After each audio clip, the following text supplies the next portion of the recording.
guys, welcome back.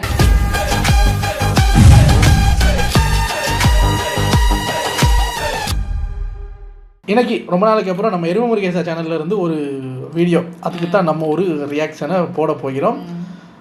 ஒரு வித்தியாசமான topic தான், மக்களால் தவறாக புரிந்து கொள்ளப்பட்ட படங்கள்.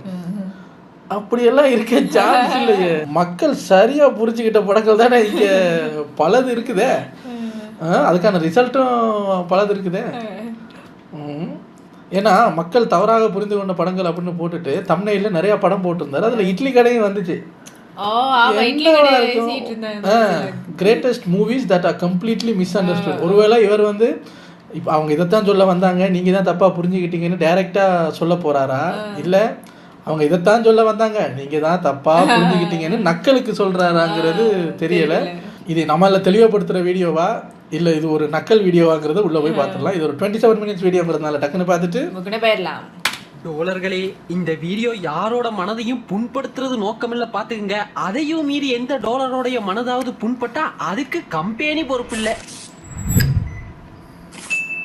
ஒரு சில படங்கள்லாம் இருக்குதுங்க, அது ஒரு பர்பஸ்க்காக எடுக்கப்பட்டிருக்கும், இல்ல அந்த கதையில ஒண்ணு சொல்ல வந்திருப்பாங்க. பட் படம் வரதுக்கு முன்னாடி அவங்க பண்ணக்கூடிய மிஸ்லீடிங் ப்ரொமோஷனாலேயோ இல்ல அந்த படம் வந்ததுக்கு அப்புறமா அவங்க சொல்ல வந்த கருத்தை படத்துல சரியா சொல்லாததாலேயோ இல்ல வேற எதனால ஒரு காரணத்தால கூட அந்த படம் மக்களால தவறாக புரிந்து கொள்ளப்பட்டிருக்கும், தவறா அண்டர்ஸ்டாண்ட் பண்ணிட்டு இருப்பாங்க. அதனாலேயே அந்த படம் ஓடாம கூட போயிருக்கலாம், மேபி ஹிட்டும் ஆயிருக்கலாம். அப்படிப்பட்ட ஒரு 10 படங்களை தாங்க இந்த வீடியோல பார்க்க போறோம். ஆக்சுவலி இந்த கண்டென்ட் எனக்கு எப்படி தோணுச்சுன்னா, இந்த ரெட்ரோ இட்லி கடை இதெல்லாம் நல்ல படம் தான்ப்பா அப்படின்னு தொடர்ந்து என்னோட பழைய வீடியோஸ்ல நான் சொல்லும் பொழுது நிறைய பேர் கேட்பாங்க, ஐயோ இதெல்லாம் நல்ல படமா அப்படின்னு என்ன கமெண்ட் செக்ஷன்ல போட்டு கடிப்பதுண்டு. சோ ஏன் அது ஒரு நல்ல படம், எதனால மக்கள் அதை கொண்டாட தவறுனாங்க அப்படின்றதெல்லாம் நான் சொல்லணும்ல. ஆக்சுவலி இந்த படம் இந்த கேட்டகரிக்குள்ள தான் வரும், மக்களால் தவறாக புரிந்து கொள்ளப்பட்ட படம். அதே போல இன்னொன்னு சொல்லிக்கிறேன், ஒரு சில படங்கள்லாம் ரிலீஸ் ஆனப்போ கொண்டாடப்படாம அதுக்கப்புறமா பல வருஷங்கள் கழிச்சு இது ஒரு நல்ல படம் தான்ப்பா அப்படின்னு மக்களால கொண்டாடப்பட்டிருக்கும். எக்ஸாம்பிளுக்கு சொல்லணும்னா 1001 அன்பே சிவம் இது மாதிரி. இதெல்லாம் இந்த லிஸ்டுக்குள்ளார வராது. இந்த லிஸ்ட்ல நம்ம பார்க்க போறது பூராமே எடுக்கப்பட்ட பர்பஸ்ல அந்த படம் பார்க்கப்படாம தவறாக புரிந்து கொள்ளப்பட்ட படங்கள் மட்டும்தான். சோ வணக்கம்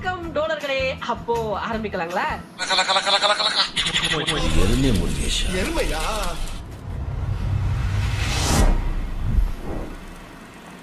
எடுத்தோன்னே வா. அதிகமா என்ன கமெண்ட் செக்ஷன்ல போட்டு கச்சது இந்த இட்லி கடை படத்துக்காக தான். சோ இட்லி கடையில இருந்து ஆரம்பிக்கலாம். இந்த கதையோட ஃப்ளோன்னு பாத்துக்கிட்டீங்கன்னா, ஒரு ஊர், அங்க இருக்கக்கூடிய ஒரு அப்பா அம்மா, அவங்களுக்கு ஒரு பையன், அவங்க சின்னதா ஒரு இட்லி கடை வச்சு நடத்தின்னு வராங்க. அந்த பையன் கொஞ்சம் பெரியவன் ஆகும் பொழுது அந்த இட்லி கடையை கொஞ்சம் பெருசு பண்ணலாம் அப்படின்ற மாதிரி சொல்றான். பட் அவனோட அப்பா அவங்களோட அந்த கை பக்குவம் கெட்டணும் அப்படின்றதுக்காக வேணான்னு சொல்லிடுறாப்ல. தென் அந்த பையனும் கிராமத்துல இருந்தா சரிப்பட்டு வராதுப்பா அப்படின்னு அவனோட கெரியருக்காக வெளிநாட்டுக்கு போறான். பல வருஷங்கள் கழிச்சு அவனோட கெரியர்ல வெல் செட்டில்டா இருக்கும் பொழுது ஒரு நாள் அவனோட அப்பா இறந்துடுறாரு. சோ அதுக்காக மறுபடி இந்தியால இருக்கக்கூடிய அவனோட கிராமத்துக்கு வரான். வந்து பார்க்கும்பொழுதுதான் தெரியுது அவனோட அப்பா அம்மாவும் இவ்வளவு நாள் தனிமையில எவ்வளவு கஷ்டப்பட்டு இருக்காங்க, யாருமே அவங்கள பாத்துக்கல அப்படின்றதெல்லாம் உணர்றான். கொஞ்ச நாள்லயே தன்னோட ஹஸ்பண்ட் இறந்து போன அந்த கவலையில அவனோட அம்மாவுமே இறந்து போயிடுறாங்க. சோ அந்த பையன் தன்னோட கெரியருக்காக ஒரு நல்ல வாழ்க்கை வாழலாம் அப்படின்னு ஃபாரின் போய் நல்லா சம்பாரிச்சு வெல் செட்டில்ட் ஆயிட்டோம். பட் நாம எதுக்கு இதெல்லாம் பண்ணமோ அந்த அப்பா அம்மாவே நம்ம கூட இப்ப இல்ல, எதையோ தொலைச்சிட்டோமே, அவங்களை நான் சரியா பாத்துக்கலையா அப்படின்னு உணரக்கூடிய அந்த பையன் அவங்களுக்கு என்ன பே ஆஃப் பண்ணலாம் அப்படின்னு யோசிச்சு அவங்களோட சோலா இருக்கக்கூடிய அந்த இட்லி கடையை எடுத்து நடத்தினா அதுக்கப்புறமா வரக்கூடிய பிரச்சனைகள். இதுதான் இந்த படத்தோட மெயின் கதை. அதாவது இந்த மொத்த படமும் எதை பத்தி சொல்ல வந்திருக்கும்னா, இன்னைக்கு இருக்கக்கூடிய யங்ஸ்டர்ஸ் தன்னோட கரியரை ஃபோக்கஸ் பண்ணணும்ன்றதுக்காக அப்பா அம்மாவெல்லாம் கவனிக்காம விட்டுட்டு ஃபாரின் போயிடுறாங்க. ஆனா அந்த பேரண்ட்ஸை சரியா பாத்துக்கிறது கிடையாது அப்படின்ற ஒரு நல்ல கருத்தை சொல்ற படம் தாங்க இந்த இட்லி கடை. இத தனுஷ் கேரக்டர் மட்டும் சொல்லிருக்க மாட்டாப்ல, இதே படத்துல இன்னொரு லேயர் அந்த இளவரசு கேரக்டர் வரும். அவருக்கு ஒரு ஃபேமிலி, அவரோட பிள்ளைங்கன்னு இதே கருத்தை சொல்ற மாதிரி தாங்க இருக்கும் இந்த படத்துல. சொந்த பந்தத்தை எல்லாம் விட்டுட்டு கடல் கடந்து போய் என்ன மொழி, என்ன பூமி, என்ன சோறுன்னு தெரியாம வாழ்ற வாழ்க்கை இனிமே எனக்கு தேவையில்லை. என்னப்பா கருத்தூசி போடுறேன்? ஆனா இந்த படம் ரிலீஸ் ஆனதுக்கு அப்புறமா இந்தியா விஐபி டெம்ப்ளேட் வச்சு படம் எடுத்திருக்கீங்க, குலத்தொழில் என்கரேஜ் பண்ற மாதிரி இருக்குது அப்படின்னு ஆன்லைன்ல போட்டு அடிக்க தொடங்கிட்டாங்க. அடிக்கிறது யாரு? So called online 2K kids. அந்த மனுஷன் உங்களுக்கு தான் படம் எடுத்து வச்சிருக்காரு, ஒரே நிமிஷத்துல அதையே கிரிஞ்சாக்கி போட்டு அடிக்கிறீங்களே, யாரா நீங்களா அப்படின்னு தாங்க கேட்க தோணுச்சு. ஆக்சுவலி இந்த படத்துல எங்கேயுமே உங்க அப்பா கேரக்டர் வந்து நீ இந்த தொழில தான்ப்பா பண்ணணும் அப்படின்னு சொல்லிருக்க மாட்டாப்ல. இல்ல அவர் சொன்னதால தான் இட்லி கடை எத்து நடத்துறா மாதிரியும் காட்டியிருக்க மாட்டாங்க. அவங்க அப்பா வந்து சொல்லுவார் இட்லி கடை எத்து நடத்துன்னு. ஆனா தனுஷ் கேரக்டர் இதெல்லாம் வேணாம் அப்படின்னு சொல்லிட்டு அவரோட கரியரை பாக்குறதுக்காக போயிடுவாப்ல. சரிதான், அவங்க அப்பா பேச்ச கேட்காம போனதால தான் பின்னாடி கஷ்டப்படுறாரு, பேசாம இட்லி கடையே எடுத்து நடத்திருக்கலாம் அப்படின்ற பாயிண்ட்க்கு நீங்க வந்தாலும் இந்த தனுஷ் கேரக்டர் எங்கேயுமே அவரோட கரியர்ல தோத்து போய் திரும்ப ஊருக்கு வர மாட்டாப்ல. He is well settle. இப்ப என்னதான் சொல்ல வந்தாரு நம்ம டீனான்னு கேட்டீங்கன்னா, அடே 2K பசங்களா நீங்க எல்லாம் கரியர்னு போய் கரியரை மட்டும் பார்த்துட்டு அப்பா அம்மாவை பாத்துக்காம போயிடுறீங்கடா, அப்பா அம்மாவையும் பாத்துக்கோங்கடா அப்படின்ற நல்ல எண்ணத்தோட தான் அண்ணா சொல்ல வந்தாப்ல. ஆனா அண்ணா கொண்டு வந்த மேட்டர் அண்ணாக்கே ஆயுதமாக்கி அச்சிங்க பாத்தீங்களா, அங்க அங்க நிக்கிறீங்கடா நீங்க. சரி, அப்ப டீனா சரியா தான் எடுத்தாலும் மக்களால தான் தவறாக புரிந்து கொள்ளப்பட்டதான்னு கேட்டீங்கன்னா அதுவும் இல்ல. என்னடா நான் அப்படி சொன்னா இப்படி சொல்றேன், இப்படி சொன்னா அப்படி சொல்றேன். இப்போ நான் சொன்னால இந்த கதை பேரண்ட்ஸை கேர் பண்ணுங்கடா அப்படின்னு சொல்ற படம். இது படத்துல தெளிவா சொல்லப்பட்டதான்னு கேட்டீங்கன்னா இல்ல. வெறுமனே ஒரு பையன் வெளிநாட்டுக்கு போறான், திரும்ப வந்து பார்த்தா இந்த வாழ்க்கையில அவனுக்கு அனுபவிக்கிறதுக்குன்னு எதுவுமே கிடையாது, பேரண்ட்ஸையும் சரியா கேர் பண்ணாம விட்டுறான் அப்படின்ற இந்த ஒன்லைனை மட்டும் எடுத்துக்கிட்டு படம் பண்ணணும்னு வைங்களேன், அது ஒரு மெசேஜ் சொல்ற படமா மாறிடும். சோ அதை கமர்ஷியல் பண்றதுக்காக ஒரு எலிமெண்ட் ஒரு லேயர் ஆட் பண்றேன் பாருங்க. அண்ணா பண்ண சம்பவம் தான். வெளிநாட்டுல சாருக்கு ஒரு லவ், அவங்க அண்ணன் அருண் விஜய் ஒரு பாக்ஸர்னு ஒரு கட்டத்துக்கு அப்புறமா இவர் சொல்ல வந்த கருத்தே படத்துல மாறி போய் அந்த இட்லி கடைக்காக மாறி போய் நின்னதால அந்த கருத்து காணாம போயிருச்சு. எனக்கு அப்ப யாரு தப்பு? இந்த போஸ்டர் இருக்குதுல, இந்த ஸ்டில், இது எதுக்குன்னு மட்டும் சொல்லிட்டு போனா ப்ளீஸ். நான் இந்த படத்துல தனு அந்த போஸ்டரை பார்த்துட்டு நான்லாம் அருண் விஜய்லாம் உங்களுக்கு தெரியும் எப்படி ஒரு ஃபிசிக்கில் இருப்பார். ஸோ பாக்ஸிங் அவருக்கு பின்னால் தனுஷ் ஒருவேளை அவருக்கு கோச்சா இல்லைன்னா வேறு என்ன இருப்பார். ஒருவேளை எம்குமரன் சன் ஆஃப் மகாலட்சுமி மாதிரி அவனுக்கு சண்டை தெரியாதா அப்படின்னு பிரகாஷ் ராஜ் சொல்லும் போது இவர் இங்கே அப்படி வரும்போது தனுஷ் அப்படி ஒரு என்ட்ரி கொடுப்பாரான்னு அப்படியெல்லாம் யோசிச்சா பாக்ஸிங்கா ஏப்பா இது இட்லி சுடுற படம்ப்பா. அதுக்கு எதுக்கு சார் பாக்ஸிங் ரிங்கில் ஒரு ஃபோட்டோ ஷூட்? ஃபோட்டோ எடுக்கிற இடத்துல சும்மா கிடந்துச்சு, சரி எடுத்து வைப்போமே அப்படின்னு ஒரு ஃபோட்டோ எடுத்துங்கிற மாதிரி தான் இருக்குது. ராஜ்கிரண் சாரோட கேரக்டர், அப்புறம் ஊர்ல ஒரு லவ், நித்யா மேனன், இதை மட்டுமே வச்சு எடுத்திருந்தாங்கன்னு வைங்களேன், இது ஒரு ஹோல்சமான படமா இருந்திருக்கும். ஆனா அண்ணன் கமர்ஷியல் பண்றேன்னு தான் படத்துல தானே மண்ணவாடி கட்டிட்டாரு. That is the point I think. So people hate பண்றதுக்கு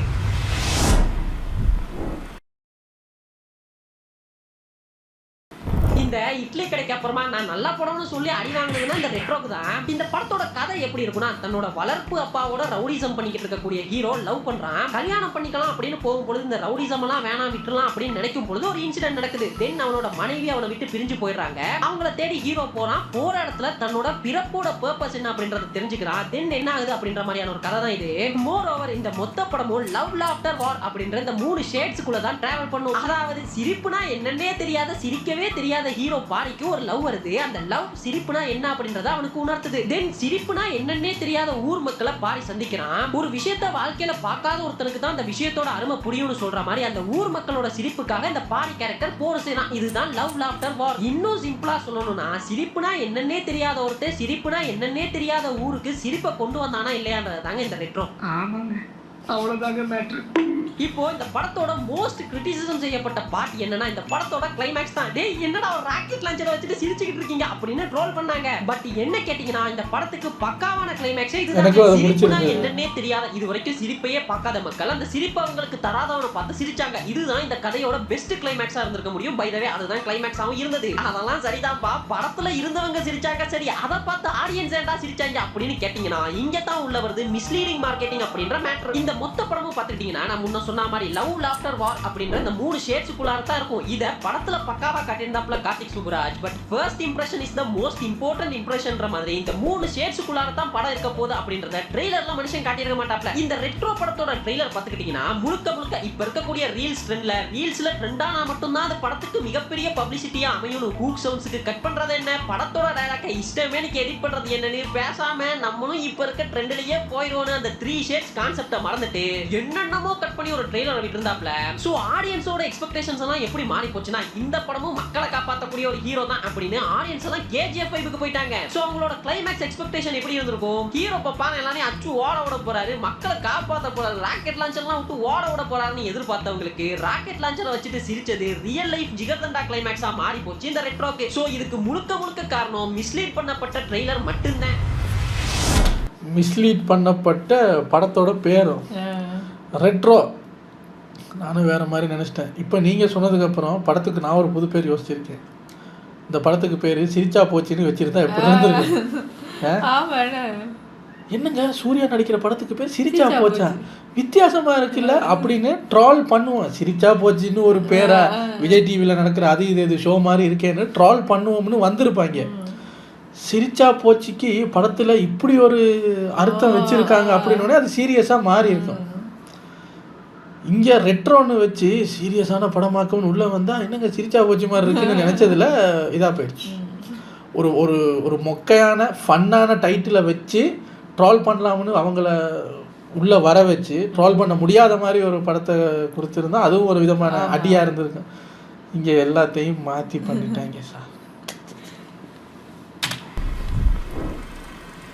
இந்த படம் நான் இன்னும் பார்க்கவே இல்லை.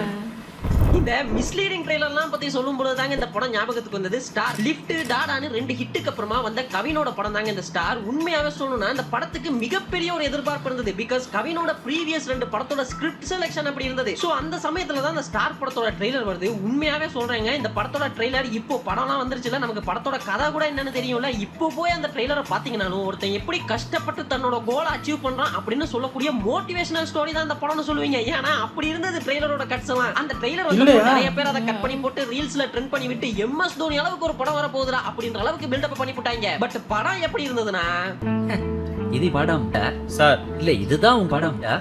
இந்த படமே ஒருத்தனோட 2 பாஸ் ஆஃப் லைஃப்ல நடக்கக்கூடிய லைஃப் ஸ்ட்ரகிள்ஸ் அண்ட் அந்த ஸ்ட்ரகிள்ஸை தாண்டி எப்படி வந்தான்ற மாதிரி தான். மோரோவர் அவனோட லைஃப் ஸ்ட்ரகிள்ஸ்ன்றதையும் தாண்டில அவனோட 2 பாஸ் ஆஃப் லவ் லைஃப் தான் இந்த படம் பேசியிருக்கும். ஹீரோ கேரக்டர் நம்ம எதையாவது சாதிச்சிட மாட்டோமா அப்படின்னு ட்ரை பண்ணும் பொழுது அவனோட லைஃபையே திருப்பி போடுற மாதிரியான ஒரு இன்சிடென்ட் நடக்குது. அண்ட் அந்த லைஃபையுமே அக்செப்ட் பண்ணிக்கிட்டு வரக்கூடிய இன்னொரு லவ் அண்ட் ஹீரோக்கும் ஹீரோவோட மனசாட்சிக்கும் நடக்கக்கூடிய ஒரு போராட்டம் தான் இந்த படமே. சிம்பிளா சொல்லணும்னா ஒரு ஸ்லோ பர்ன் டிராமான்னு வேணா இந்த படத்தை சொல்லலாம். ஆனா அந்த ட்ரெய்லர்லாம் பார்த்துட்டு வந்த ஆடியன்ஸோட எக்ஸ்பெக்டேஷன் எப்படி இருந்திருக்கும், ஒரு பக்காவான மோட்டிவேஷனல் படம் பார்க்கலாம் அப்படின்னு வந்திருப்பாங்க. அப்படி வந்தவங்களுக்கு என்னடா லவ் படம் ஓட்டுன்னு இருக்கீங்க அப்படின்ற மாதிரி ஆகி போச்சு. ட்ரெய்லரை பார்த்துட்டு படம் நல்லா நான் இன்னும் படம் பார்க்கல, பட் அப்படிதான் இப்போ வரைக்கும் நினைச்சிட்டு இருக்கேன். மோட்டிவேஷன் படம் கிளைமாக்ஸை நிறைய பேர் கிரிட்டிசைஸ் பண்ணியிருந்தாங்க. என்ன இது ஆடியன்ஸை ஏமாத்துற மாதிரியான கிளைமாக்ஸா இருக்குதுன்னு. ஆனா உண்மையா கவனிச்சீங்கன்னா இந்த படத்தோட கிளைமாக்ஸை படத்தோட முதல் சீன்லயே ரிவீல் பண்ணிருப்பாப்ல டைரக்டர். பாரதியாருக்கு மீச தேவையில்ல, உன்னோட நடிப்புல பாரதியாருக்கு முக்கியம்னு சொல்லக்கூடிய அந்த மீசையவே மறக்க வைக்க முடியும். இங்க அப்பியரன்ஸ் முக்கியம் இல்ல, ஸ்கில்ஸ் தான் முக்கியம் அப்படின்றத ஓப்பனிங் சீன்லயே காட்டியிருப்பாப்ல. இப்போ நமக்கு கிளைமாக்ஸ் என்னன்றது தெரியும், கவினோட முகத்துல இருக்க அந்த காயமும் நமக்கு தெரியும். ஆனா இந்த படத்தோட கிளைமாக்ஸ்ல அந்த சிங்கிள் ஷாட்ல இது எல்லாத்தையுமே மறந்து நம்ம பார்த்து இருப்போம். அவன் முகத்துல இருந்து அந்த காயம் இல்ல அப்படின்னு நம்ம ரியலைஸ் பண்ற அந்த பாயிண்ட்ல ரிவீலிங் ஃபேக்டரையுமே வச்சிருந்தாப்ல.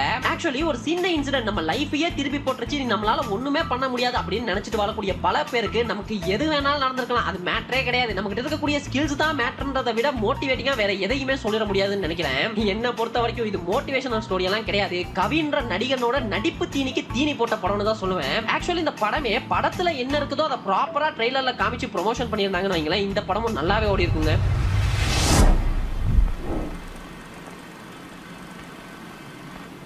புலி, யோ இந்த படம்லாம் நல்ல படம், மக்களால் தவறாக புரிந்து கொள்ளப்பட்ட. இல்ல இந்த படத்தை இப்போ சொல்ற மாதிரி இதுதான் உள்ள இருக்கு, இது வந்து குழந்தைகளுக்கான ஒரு படம் அப்படி இப்படின்னு சொல்லி ரொம்ப எல்லாம் பெரிய ஹீரோ நடிக்கிறாரு அப்படி இப்படிலாம் இல்லாமல் இது ஒரு அந்த டைரக்டர் அந்த காலகட்டத்தில் சில படங்கள் பண்ணியிருந்தார்ல, 305 கடவுள், 23ஆம் புலிகேசி, அந்த டைரக்டர் வந்து ஒரு கொமிக்கல் சைட் ஆஃப் ஸ்டோரி டெல்லர் அவர். அப்படிப்பட்ட ஒரு படம் தான் சொல்லி பண்ணியிருந்தாங்கன்னா புலியுமே இதுதான் நம்ம எதிர்பார்த்துட்டு போகிறோம்னு போய் பார்த்துருந்தா சாட்டிஸ்ஃபை ஆகிருக்கும். அந்த ஒத்த கண் பூதம், லில்லி புட்டு மாதிரி வர்ற ரோபோ சங்கர் அவங்க இவங்கெல்லாம் நல்லா தான் இருந்திருக்கும். இது தளபதி பாகுபலி மாதிரி ஒரு கதையில் நடிக்கிறாரா அப்படியா இப்படியான்னு ஆகும்னு உள்ளே போய் பார்த்தா அது குழந்தைங்களுக்கான படமாக மாறி போச்சு படம் அப்படின்னு கிளம்பி வந்தீன்னு வைங்க அப்படின்னு நீங்க சொல்றது எனக்கு புரியுது. அப்படி நான் சொல்லிட்டு வந்தாலும் நீங்க என்னெல்லாம் சொல்லுவீங்க அப்படின்றதும் புரியுது. நீ தப்பானவன் இல்ல நீ தப்பானவன் தான்.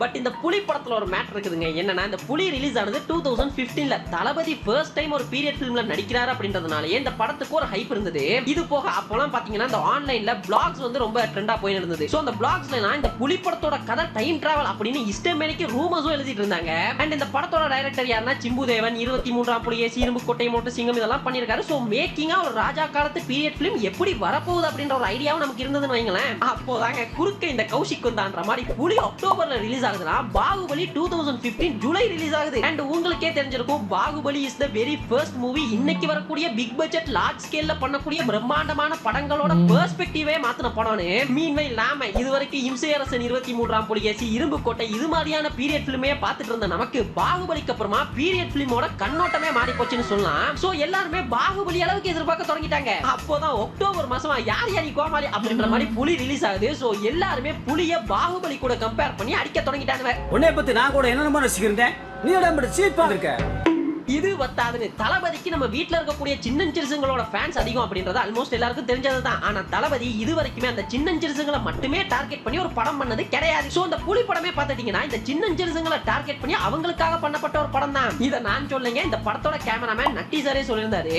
குழந்தைகளுக்கான படம். விஜய் சார் சொல்லும் போது இந்த 8 வயசு ரசிகர்கள் 12-13 வயசு ரசிகர்கள் அவனும் பெருசா பண்ணலங்க, அவங்களுக்காக ஒரு படம் பண்ணணும், அதுதான் இந்த கதை ரொம்ப பிடிச்சிருக்கு. அப்படிதான் அந்த படத்தை ஆரம்பிச்சோம், அப்படிதான் அந்த படத்தை முடிச்சோம். பப்ளிசிட்டி பண்ணும்போது வேற மாதிரி பண்ணிட்டாங்க. அது குழந்தைகளுக்கு அந்த பப்ளிசிட்டி தான் பிரச்சனையா போச்சு. அந்த படத்தை குடும்பம் மூலமா கூட்டம்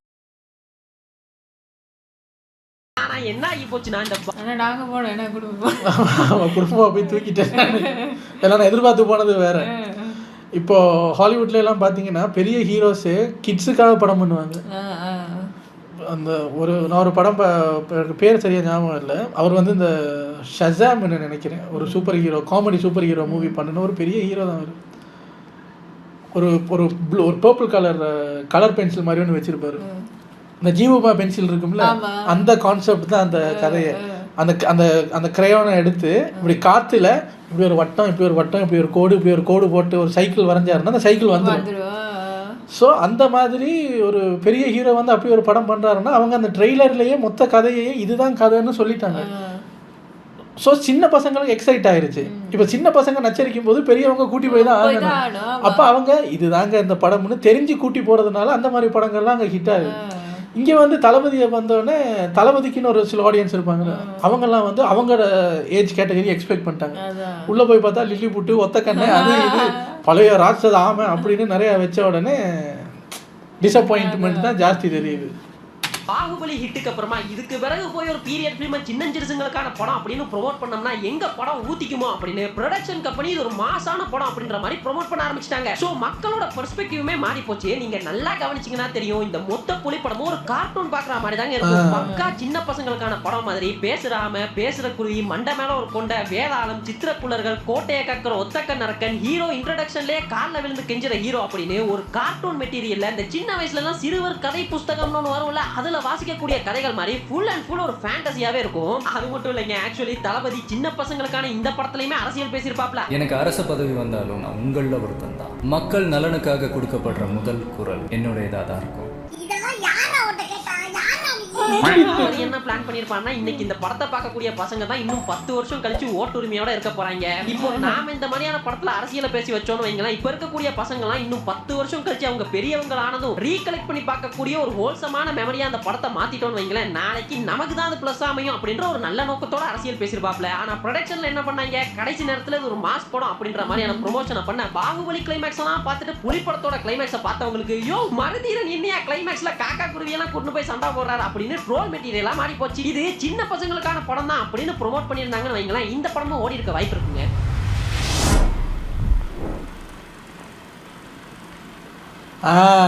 கார்ட்டூன் எடுத்து வச்சுட்டு அதுல அடிமதியெல்லாம் வாங்கின கதையை தானே பார்த்தோம். ஒரு ஸ்பூஃப் ஃபிலிம்ங்க, அந்த ஸ்பூஃப்னே தெரியாம அதை போட்டு அடிச்சிருக்கோம். அந்த கதை தாங்க ஆம்பளை. ஆக்சுவலி இந்த ஆம்பளை படம் பார்த்துக்கிட்டீங்கன்னா இன்னைக்கு இருக்கக்கூடிய நிறைய மீம் டெம்ப்ளேட்ஸ் இந்த இப்போ இது எதோட கம்பேர் பண்ணுவாங்க தெரியுமா, நம்ம தமிழ் படம் இருக்குல்ல சிவா, அவங்க சொல்லிட்டு செஞ்சாங்க.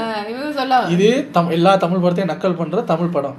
சிவா அதுல வந்து இப்போ இவர் என்ன கார்ல பறந்து வருது, சிவா என்னெல்லாம் பண்ணுவாரு, ஹீரோயின் ஒரு புல்லட் சுட வரும்போது அவர் அழகா ஆட்டோவில் மெதுவா வந்து அந்த புல்லட்டை பிடிப்பாரு. இது எங்கேயாவது நடக்குமா? ஆனா நாங்க இந்த படத்தை நக்கல் பண்ற ஸ்பூஃப் படம் தான் எடுக்கிறோம்னு சொல்லி அவங்க அதுல பண்ணதுனால இதுதான் மக்கள் எதிர்பார்த்தாங்க. இப்ப ஆம்பளையும் ஒரு ஸ்பூஃப் படம் தானா, எப்போ அடியெல்லாம் வாங்கினதுக்கு அப்புறம் டைரக்டர் சொல்றாரு அதுவும் ஆக்சுவலி ஒரு ஸ்பூஃப் படங்க. அந்த ஜீப்ல பறந்து வர்றதுலாம் ஒரு ஸ்பூஃப் படம். உங்களுக்கு தெரிஞ்சா எங்களுக்கு சொல்லணுமா இல்லையா? அப்ப நாங்களும் ஸ்பூஃப் படம்னு பார்த்துருப்போம், படம் நல்லா கலகலன்னு இருந்திருக்கோம். அது விஷாலுக்கு ஆம்பளைன்னு ஒரு பேர் வச்சு ஒரு படம் எடுத்துவிட்டு அங்கே போயிட்டு என்னங்க ஆம்பளைன்னு பேர் ஒரு மேட்சோ மேனுக்கு ஆம்பளைன்னு சொல்லி ஒரு பேரை வச்சு போட்டு கார்ல எல்லாம் பறந்து வர்றாங்க அப்படிங்கிற மாதிரி இருந்தால் சிரிப்பு வருது. இப்போ கூட பாருங்களேன், அதே சுந்தர்சி தமன்னா எல்லாம் சேர்ந்து புருஷன் இன்னொரு படம் பண்ணுறாங்க. டைட்டிலே வித்தியாசமா இருக்கு. அதுக்கு ஒரு வீடியோவும் விட்டுருந்தாங்க, ஒரு ப்ரோமோ வீடியோ. அது ப்ராமிசிங்காக தான் இருக்கு. அது என்ன கதை ஏதுன்னு தெரியல. எங்க அடி வாங்கினோடனே அது ஸ்பூஃப்ன்றாங்களா தெரியல. இது தப்பா மார்க்கெட்டிங் பண்ணப்பட்ட படம் தான் இதுவும் ஆம்பளையும். படத்துல இருந்து வந்ததா தான் இருக்கும். அதை விட இந்த சுந்தர்சி படம்னால அதுல என்ன வேணாலும் நடக்குங்க. லாஜிக்ன்ற பேச்சுக்கு இடமே இருக்காது. பட் அதையுமே அக்செப்ட் பண்ணிக்கிட்டு சுந்தர்சி படம்னாலே இப்படிதான்ப்பா அப்படின்னு நம்ம பழகிக்கிட்டோம் பாக்குறதுக்கு. லாஜிக் மீறல்களின் பீக் தான் இந்த ஆம்பளை. அதுவும் அந்த விஷால் கார்ல பறந்து வர சீன் இருக்குது. இன்னைக்கு வரைக்கும் ஐகானிக் மீம் டெம்ப்ளேட்டுங்க. Come on, look at this. Why are Indian films just like anime? Anime action. எல்லாரும் முன்னாடி ரொம்ப அசிங்கமாயிடுச்சு. சோ இப்பேற்பட்ட இந்த படம் ஒரு ஸ்பூஃப் ஃபிலிமா? இத நான் சொல்லலைங்க, சுந்தர்சியே ஒரு இன்டர்வியூல சொல்லியிருந்தாரு. ஆம்பளை பத்தினா எல்லாருமே சொல்லுவாங்க ஜீப் பறக்குதுன்ட்டு. நான் பண்ணனதே பேரடி. எத்தனையோ படத்துல வந்து இந்த மாதிரி பறக்குதெல்லாம் வச்சு அதை வச்சு காமெடி தான் பண்ணேன் நான். அதை வந்து சீரியஸா எடுத்துக்கிட்டு நீங்க அதை வெச்சரே வந்து ஒரு ஸ்பூஃப் மாதிரி ஒரு பேரடி படமே ஆம்பளை நீங்க பாத்தீங்கன்னா பேரடி. ஒரு உதாரணத்துக்கு அதுல ஒரு சீன் இருக்கும். வைபவ் தான் வந்து பையன்ட்டு பிரபு சாரும் விஷாலும் கண்டுபிடிப்பாங்க. எல்லாருமே வந்து சரக்கு ஊத்திட்டு தான் தண்ணி ஊத்துவாங்க. இவன் மட்டும் பாத்தீங்களா தண்ணியை ஊத்திட்டு சரக்கு ஊத்துறான் அவங்கள மாதிரி. அப்ப இவன் தான் அவங்க பையன் பாரு. படமே ஸ்பூஃப் தான். இது தெரியாம வச்சுட்டோமே.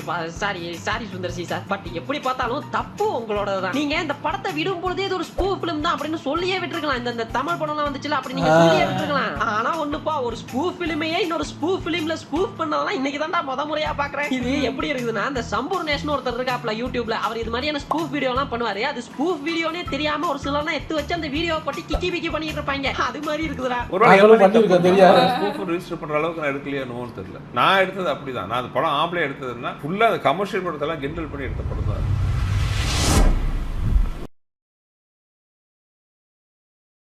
ஆமா, இத பத்தி சொல்றதுக்கு ஒண்ணுமே இல்ல, உங்களுக்கே தெரிஞ்சிருக்கும். கத்துக்கிட்ட மொத்த வித்தையும் இறக்கி ஒரு படம் பண்றேன் அப்படின்னு இந்த படத்தோட டைரக்டர் லிங்குசாமி ஒரு ஹைப்பை கிளப்பி விட்டாப்ல. கத்துக்கிட்ட மொத்த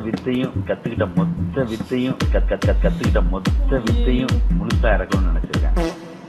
அந்த ஹைப் எந்த அளவு தூரத்துக்கு இருந்துச்சுன்னா, அந்த டயத்துல எல்லாம் அஞ்சானுக்கு கேம் விட்டாங்க. இதெல்லாம் என்ன, மண்டையில ஒரு சைடு கோடு விடுறது, புருவத்துல ஒரு கோட விடுறது, வாயில ஒரு குச்சை வச்சுட்டு சுத்துறது, அண்ட் அந்த ரிங் செயின் இருக்குதுல அதை போறதுன்னு பிறந்த பசங்க எல்லாம் அஞ்சான அணுகணுமா ரசிச்சு ஒரு ஹைப்பை ஏத்தி வச்சிருந்தாங்க. பிடிச்சிருக்கு, ரொம்ப பிடிச்சிருக்கு. ஆனா படம் வந்ததுக்கு அப்புறமா தான் தெரிஞ்சது, பழைய சாதத்தையும் புளியோதரையும் கிண்டி வச்சுட்டா நீ இந்த பேச்சு பேசணும். அதுவும் அதுக்கு முன்னாடி வந்துச்சுல துப்பாக்கி, அதே கேமராமேன், அதில் வந்து அதே வில்லன், அதே மும்பையில் நடக்குதுங்கிற மாதிரி இப்போ தளபதிக்கு எப்படி ஒரு துப்பாக்கியோ சூர்யாவுக்கு ஒரு அஞ்சாண்டுடா அப்படிங்கிற மாதிரி அந்த துப்பாக்கியோட அதே டீம் வருதுன்னு அதுக்கும் ஒரு ஹைப் ஏற்றிருந்தாங்க. இந்த படம் வேற படமா இருக்கும் உண்மையிலே, சும்மா வெறும் பேட்டிக்காக இல்லை. அந்த படத்தோட டாப் சீக்ரெட் என்ன தெரியுமா? ஆரம்பத்துல வர அந்த தம்பி கேரக்டர் தான் ராஜுபாய்ன்றது. இத படம் தொடங்கி 10வது நிமிஷத்திலே கண்டுபிடிச்சிடலாம். இது ஒரு ட்விஸ்ட். இன்ட்ரோல் வரைக்கும் இத்துன்னு போய் கடைசியில சூர்யாவோட கரியர்லயே ஒரு அட்டர் ஃபிளாப் மூவி தான் அந்த அஞ்சான்னு சொல்றதுக்கு ஒரே ஒரு காரணம் யார் அப்படின்னா, இந்த படத்தோட டைரக்டர் லிங்குசாமி மட்டும்தான். ஏன்னா அவர் ஏத்தி விட்ட பில்டப் அப்படி இருந்தது. இப்போ வந்து அப்படியெல்லாம் பண்ணிடக்கூடாது, அதை ஒரு உத்வேகத்துல பேசிட்டேன் அப்படின்லாம் சொல்லிட்டு இருந்தாரு. பட் இப்போ சொல்லி என்னத்த பண்ண, இந்த படத்தை இப்போ ரீரிலீஸ் வேற பண்ணியிருந்தாங்க. அது எப்படின்னா, வடக்குல இந்த படத்தை எடுத்து அதை ட்ரிம் பண்ணி யூடியூப்ல விட்டுருந்தாங்க. அது யூடியூப்ல ஃபேமஸ் ஆனதால ஒருவேளை நம்ம எடுத்த படம் நல்ல படம் தான் அப்படின்னு லிங்குசாமி மறுபடியும் நம்பி அதை ரீரிலீஸ் பண்ணியிருந்தாரு. இந்த வடக்கு நண்பர்கள்லாம் உஷாரான நண்பர்களுங்க. அவங்க என்ன பண்ணியிருந்தாங்கன்னா, இந்த இத்து போன ட்விஸ்டா பார்த்துட்டு கர்மம் இதெல்லாம் ஒரு ட்விஸ்டா அப்படின்னு இந்த ராஜுபாயோட தம்பி கேரக்டர் போர்ஷனையே தூக்கிட்டாங்க. சோ வடக்கு நண்பர்கள்லாம் ஃபர்ஸ்ட் டைம் அஞ்சான பார்க்கும் பொழுது அதோட ட்ரீம்டு வெர்ஷனை பார்த்ததால அது அவங்களுக்கு நல்ல படமா தோணி இருக்கலாம். பட் அதை எடுத்துன்னு வந்து இங்க ரீரிலீஸ் பண்றேன்னு மறுபடியும் இங்க பண்ணீங்க பாத்தீங்களா? ஆல்ரெடி தான் நம்ம அஞ்சான்ற காவியத்தையே பார்த்தனோம்ல, இனி அதை ட்ரிம் பண்ணி எடுத்துன்னு வந்தா மட்டும் அதுல என்ன என்கேஜிங்கான ஃபேக்டர் இருந்துற போகுது. சோ ரீரிலீஸ்லயுமே எவனுமே போய் பார்க்கல. ஒரு படம் ரிலீஸ் ஆகி ஃப்ளாப் ஆகி மறுபடியும் அது ரீரிலீஸ் ஆகி ஃப்ளாப் ஆகுறதெல்லாம் இப்பதான். இந்த அஞ்சான் ரிலீஸ் ஆனப்போ அந்த ஃபேக்கான ஹைப்போ இல்ல ஒரு ட்ரிம்டு வெர்ஷனாவே ரிலீஸ் ஆயிருந்துச்சுன்னு வைங்களேன். இந்த படம் ரிலீஸ் ஆன டயத்துல எப்போ 2014ல இது ஒரு டீசென்ட்டான ஃபிலிமாவே இருந்திருக்கும். இவ்வளவு அடி வாங்கியிருக்க தேவையில்ல.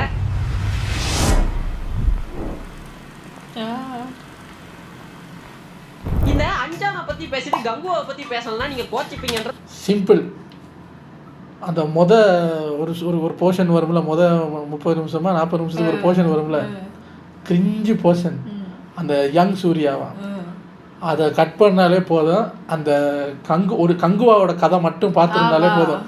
பூர்வ ஜென்மம், அந்த ஜென்மம், இந்த ஜென்மம்லாம் தேவையில்லை.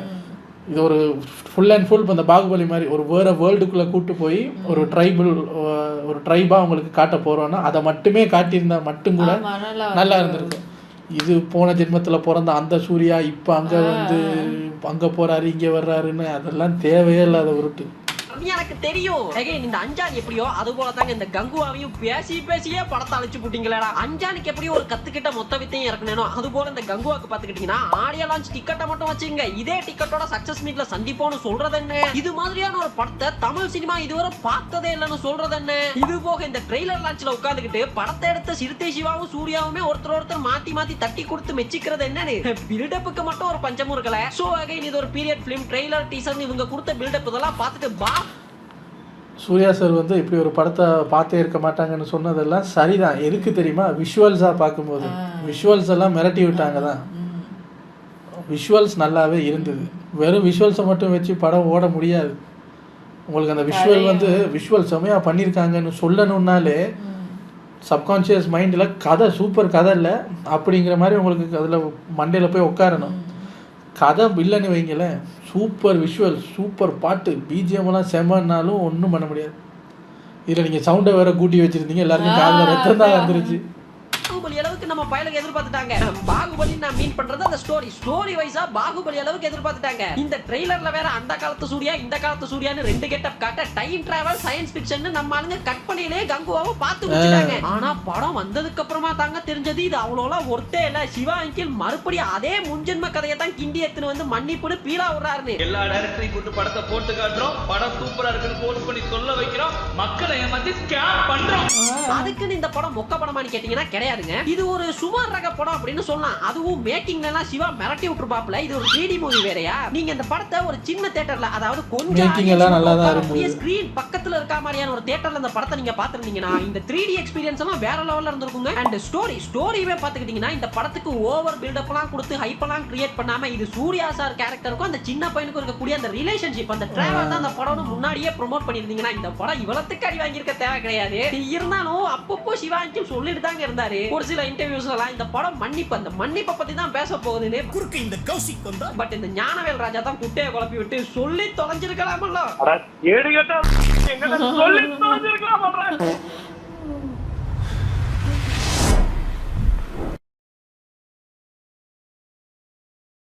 இந்த ஹீரோ படம் பாத்துட்டீங்கன்னா PS மித்ரனோட படம், இந்த 23 சர்தார் இந்த மாதிரியான படங்களோட டைரக்டர். இவரோட படம் பாத்தீங்கன்னா நம்ம சுத்தி நடக்கக்கூடிய நிறைய விஷயங்கள், நிறைய ஸ்கேம்ஸ் எல்லாம் எடுத்து அதோட ரூட்ல இருந்து எண்ட் வரைக்குமே பேசி முடிச்சிடுவாப்ல. 23ல சைபர் கிரைம்ஸ் பத்தி பேசிருப்பாப்ல, சர்தார்ல வாட்டர் மாஃபியா, அதாவது இந்த தண்ணியை வச்சு என்ன மாதிரியான அரசியல்லாம் பண்றாங்க அப்படின்றத பத்தி பேசிருப்பாப்ல. அப்படித்தான் எஜுகேஷன்ல நடக்கக்கூடிய ஸ்கேம்ஸ், இந்த காலேஜஸ் எல்லாம் என்ன மாதிரியான ஸ்கேம்ஸ் எல்லாம் பண்றாங்க அப்படின்றத பத்தி தெளிவா பேசின படம் தாங்க இந்த ஹீரோ. ஆனா இந்த படம் சரியா போகாததுக்கு காரணம் என்னன்னு கேட்டீங்கன்னா தமிழ் சினிமால சூப்பர் ஹீரோ கான்செப்டுக்குள்ளார மாட்டி சிக்கி தவிச்சு சின்ன பின்னமான படங்கள்ல இதுவும் ஒண்ணு. என்னப்பா அந்த பக்கம் போகாத, போயா நான் சொல்றத கேளு. ஏற்கனவே ஒரு ரவுண்ட் போயிட்டு வந்தாண்டி உட்கார்ந்துருக்கோம். படுவாபி பயல முதல்ல சொல்லிருந்தா இப்படியே போயிருப்பாங்க. அது எப்படி நம்ம ஊருக்காரன் ஏவன் சொல் பேச்சு கேக்குறீங்க, அதான் பட்டு திருந்தருன்னு விட்டுட்டேன். டேய் நம்மள கெடுக்கிறதுக்கு வெளியூர்காரன் வேணாண்டா, உள்ளூர்காரனே போதும்.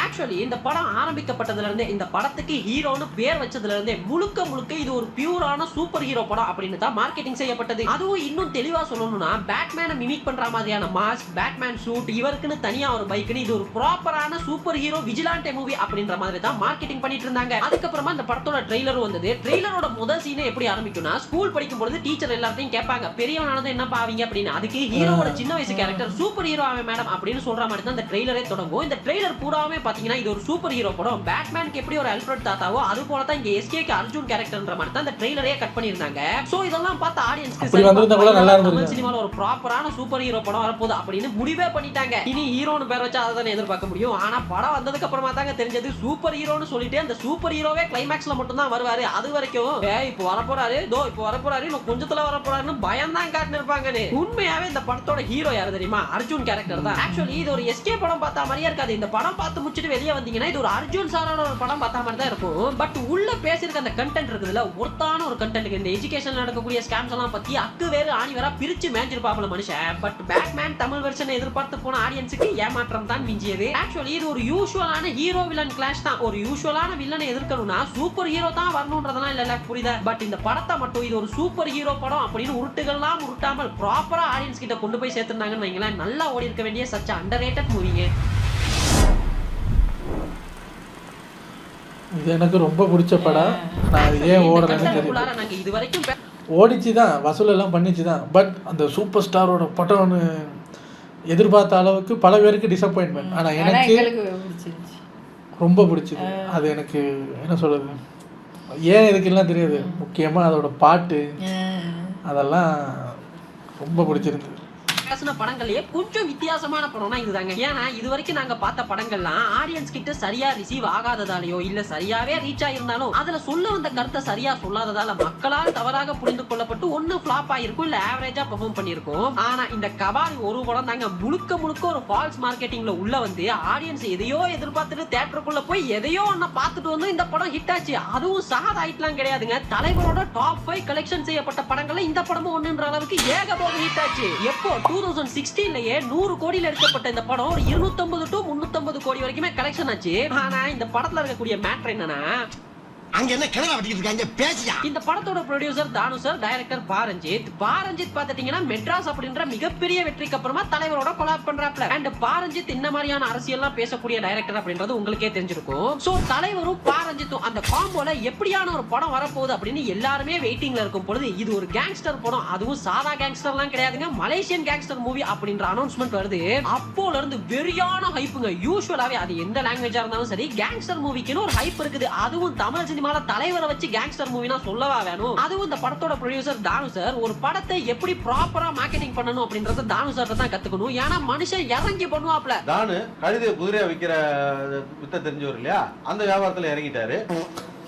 அப்படிதான் இந்த 2016ல அந்த வருஷம் இந்த படம் வரும் வரைக்குமே பாத்தீங்கன்னா எங்க பார்த்தாலும் கபாலி கபாலி கபாலி அப்படின்ற டாக்கே இருக்கும். இப்போதான் இந்த ட்ரெயின் ஃபிளைட் இதுக்கெல்லாம் ஸ்டிக்கரிங் பண்ணி ப்ரோமோட் பண்றத நார்மலைஸ் பண்ணிட்டாங்கன்னு நினைக்கிறேன். எனக்கு தெரிஞ்சு ஃபர்ஸ்ட் இந்த கபாலின்ற தமிழ் படத்துக்கு தான் ஒரு மொத்த ஃபிளைட்டுக்கே கபாலி ஸ்டிக்கரிங் பண்ணாங்கன்னு நினைக்கிறேன். அதுவும் இந்த படம் ரிலீஸ் ஆன டைத்துல இப்போதாங்க இந்த ஆன்லைன் புக்கிங் எல்லாம், அப்போலாம் தியேட்டருக்கு போய் தான் டிக்கெட் எடுக்கணும்ன்ற கல்ச்சர் இருந்தது. So first day first show மட்டும் கிடையாது, மொத்த ஷோக்குமே ஒவ்வொரு தியேட்டர்காரனும் இஷ்டமேனிக்கு விலைய போட்டு வித்து தள்ளின்னு இருந்தாங்க. ஸ்டில் எல்லாமே ஹவுஸ்ஃபுல் ஆச்சு. ஏன்னா பொறந்த ஹைப் அப்படி. பட் படம் இவங்க கொடுத்த ஹைப் அளவுக்கு இருந்துச்சான்னு கேட்டீங்கன்னா ஸ்டில் அது ஒரு கேங்ஸ்டர் மூவி தான். பட் இது கேங்ஸ்டர் தன்னோட வைஃபை தேடி போன ஒரு ஹோல்.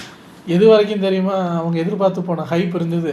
ஸ்டார்டிங்ல அவர் ஜெயில இருந்து ரிலீஸ் ஆகும்போது அந்த அப்படி கோட்டை போட்டோடனே அந்த ஒரு பிஜிஎம் ஒன்று வரும்ல, அப்படியே ஜெயில் கதை அப்படியே திறக்கும் போது நல்லா புசுன்னு வெளில தாடி வச்சுக்கிட்டு அப்படியே கண்ணாடி போட்டு கோட் சூட்டோட அப்படியே நடந்து வரும்போது இங்கே எல்லாம் கத்துறாங்க. அதுக்கப்புறம் நேராக ஜெயிலில் இருந்து வெளியே வந்த உடனே ஒருத்தனை நான் மீட் பண்ண போகணும்னு ஒரு கடைக்கு போகிறாரு. போய் அங்கே ஒரு ஃபைட் சீன் நடக்கும். அதெல்லாம் இதை தாண்டா எதிர்பார்த்தேன். அப்படியே கையை நீட்டினா அதுலேருந்து அப்படியே கம்பி ஒன்று வரும், அதை வச்சுக்கிட்டு எல்லாரும் அட்டிக்கு பொழந்து அது வரைக்கும் தான் அவங்க எதிர்பார்த்த அந்த கேங்ஸ்டர் மூவி இருந்தது. ஃபைட்டுக்கு அப்புறம் பார்த்தா எல்லாரும் ஒரு எக்ஸ்பிரஷன் கொடுக்குறாங்க. என்னடா அப்படின்னு பார்த்தா கேங்ஸ்டர் மூவி தான், மலேசியன் கேங்ஸ்டர் மூவி தான். பட் அந்த மலேசியன் கேங்ஸ்டரிசத்தை பற்றி தான் ஃபுல்லாக பேசுகிறாங்கன்னு கேட்டால் இல்லை, அதுக்குள்ள ஒரு வைஃபை தேடுற ஒரு படலம் மாதிரி அது மாறி விட்டது. ஆனால் அது எனக்கு பிடிச்சிருந்தது. சூப்பர் ஸ்டார் வந்து அதில் சூப்பர் ஸ்டாராக இல்லாமல் ஒரு ஒரு ஒரு ஹஸ்பண்டாக அதை ஒய்ஃபை தேடி போகிறது அதெல்லாம் வந்து உண்மையில எனக்கு பிடிச்சிருந்தது.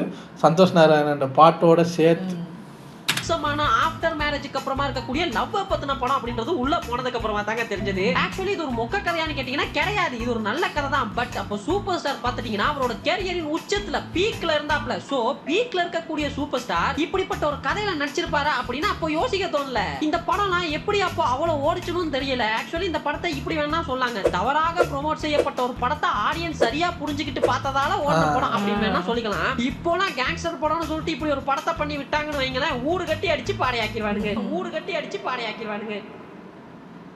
கண்ணாடி சார் அது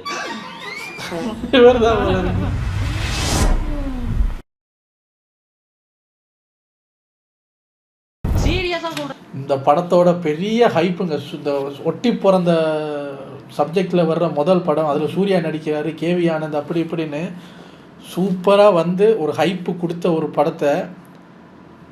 படத்தோட கதையிலே பாதி சூர்யாவை ஃபஸ்ட்டு கலட்டி விட்டுட்டு அதுக்கப்புறம் ஒரு இன்வெஸ்டிகேஷன் த்ரில்லர் மாதிரி மாறுறது அது வேற, அது அவங்க பண்ண ஒரு தப்புன்னு வச்சுக்குவோம்.